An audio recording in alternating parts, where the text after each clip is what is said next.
Alright, so we're going to talk about these problems. Make sure you always read the directions. Directions might not always say solve for x. So when you see in the right one, it tells you to solve for the arc length. Make sure you understand what you're looking for. So in this left one, what we're going to do first is, with the x being out there, I want to know what this angle is, because we know that those two add up to 180, but I also know that this angle and this angle are congruent. So the first thing I'm going to do is take 180 minus 140, and I get 40. So that means this one is going to be 40. So I know that 40 equals 8x. Simply divide, and I get x equals 5. So that's what I know in the left one. I figured out that it was 40 degrees. Use that knowledge to equal it. Okay, the one on the right. I know that this is a right angle.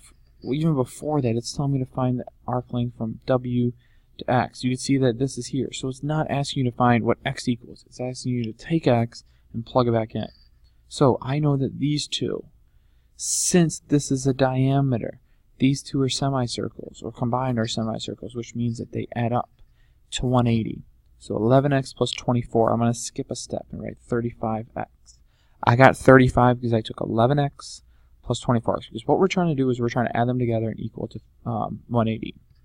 I'm going to add 5 and equal to 180. So that's what I did. I just combined like this guy and this guy. Saved a step. I subtract by 5 from both sides. I get 35x equals 175. That's 180 minus 5. And I'm going to simply take 175 divided by 35. And that's going to give me x equals 5. So a lot of you guys are going to say, oh, I'm done. X equals 5. My answer is 5. I'm done. Well, if that was a multiple choice question, I can guarantee that 5 is going to be an answer. That is not your answer.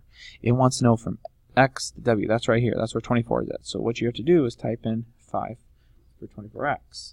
24 times 5 is 120. So the answer to the one on the right is 120 degrees. That's what this one comes out to be. So make sure you read the directions. It'll tell you exactly what to look for and what your answer should be.